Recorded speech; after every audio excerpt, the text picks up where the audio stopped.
دوستای گرامی، اکنون درباره زن گپ میزنیم، درباره حقوق زن در این دین، یعنی که زن چقدر تحقیر میشود. این توسط احکام این دین، فقه این دین درک کردن ممکن است. ببینید در فرگرد 5 در بخش 8 در بند 46 سؤال ما آید.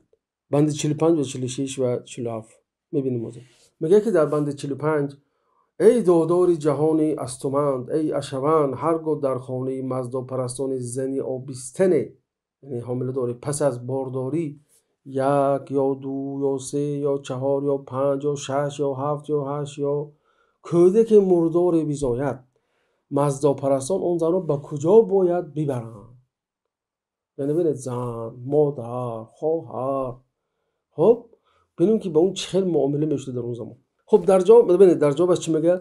بجای در آن خانه زردشتی که زمین آن آب و گیاهترین، زمین آن بی آب و گیاهترین باشد، گله گاو و گوسفندان کمتر از آن گذرد، آتش یعنی پسری اهورامزدا میگه اینجا کمتر در آن برافروخته شود، دسته های برسم ویژه آن کمتر بدان برده شود و مردمی اشوان کمتر از آن بگذرند. یعنی یک جایی که از جامعه باید دور باشد، از جامعه جدا باشد. من برو در ناول دیدم که چون قومی رو بفکرم به نام کلش بوده، به همین نام نزدیک است، اگر خطا نکنم کلش میگفتن، در حدودی پاکستان و هندوستان و افغانستان بودن که در کوه زندگی میکنن. زنهاشون وقتی حامله بشن یا اینکه حیض و نفاس میبینن، اونها رو جدایی از دیه در یک جای جمع میکنن که شاید که سرچشمه گرفته از همین چیزایی اوستا باشه. بعد میگه که چه اندازه از آتش دور باشد، چقدر از آب دور باشد، چقدر از دسته های برسمی ویژه آن دور باشد، چقدر از مردم اشوان دور باشد.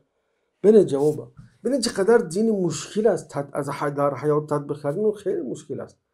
میگه که 30 گام دور از آتش باشد، یعنی که باید که شمارت فقط، یعنی که باید 30 متر، یعنی که 30 قدم، 30 قدم از آب، 30 قدم از برسم ویژه آن و 30 قدم دور از مردم اشوان و غیره.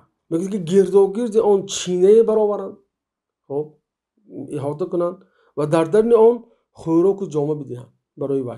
انا که میگه که نخستین خوراکش چی است؟ در بند 51 جوابش میگه که باید 3 یا 6 یا 9 جام گومز آهسته، گومز آمیخته به خاکستر. گومز میدونید چی است؟ کلمه مرکب از کلمه گو و مز. گو یعنی گاو است، مز پیشاب گاو است. یا من گاهی میگه که به شکل اون همه پیشاب رو هم گومز گفته میشه. وقتی ما در حلقه گذشته این چیزو کردیم، بعضی شک کردن که این گپای شاید به اساس و این اون. یا دیگر در بند 51 خیلی گفتم در فرگرد 5 میگه که باید 3 یا 6 یا 9 جام، یعنی که 9 پیاله میگیم، 9 استکان میگیم، خب گومز آمیخته به خاکستر رو خورد. چرا؟ تا گوری درون زهدان، یعنی بچه دانش، خب رحمش، گوری درون زهدان شسته شود. یعنی پیشاب گاو وقتی به خاکستر آمیخته شد، به زنه بهش تازه میشه بچه دانش به همین شکل. بعد چی؟ سوال درباره خوراک بود برادر، که اولین خوراکش باید چی باشه؟ میگه که پس آنگاه میتواند شیری گرمی گاو یا میش یا بوز یا گوشت پخته و نان شرابی ناب بیاشامده بخورد. بعد از آن که 9 جام یا اینکه 6 یا اینکه 9 جام یا 3 جام رو می نوشد، بعد برای طعام جایز است. همون هم برای آب ممنوع است، آب حرام است. میگه که اما نوشیدن آب برای روان است. تصور کنید زنی حامله، زنی که حالت سخت داره، چقدر در ضعف و در بیچارگی قرار دارد، او رو به همین شکل نگاه می‌دارن. باز میگن که خیلی زنها در اون وقت قدر داشتن، زنها رو انسان میدونستن. مگر وقتی زن رو انسان دونست، در حالت ضرورت این زن احتیاج به یک شخص داره که کسلبانی کند، مرضبانی کند، میگذارن به یک حال خودش، به یک جایی که آدمان باید که باید نزدیک شدن. 30 قدم اقلا نزدیک شدن میشد. میگه که چنین زن تا چه هنگام باید به انسان بماند و تا چه هنگام باید تنها به این گونه گوشت و نان و شراب که زندگی کند، از نوشیدن آب بپرهیزد. در 54 جوابش میگه که باید 3 شب بدان سان بماند، باید تا 3 شب به این گونه گوشت و نان و شراب زندگی کند و از نوشیدن آب بپرهیزد. پس هنگامی که 3 شب سپری شد، تن و جامعه خیش را به گومز آب باز گومیست در کنار 9 گودال بشاید. به چی میشاید؟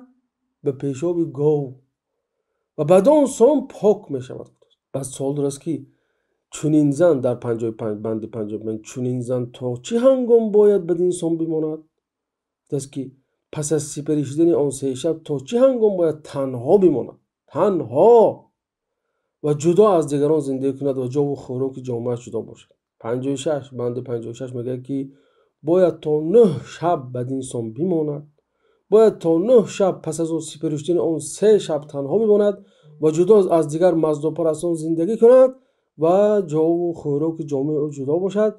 پس هنگامی که 9 شب سپری شد تن و جامعه خود را با گومیز آب بشوید.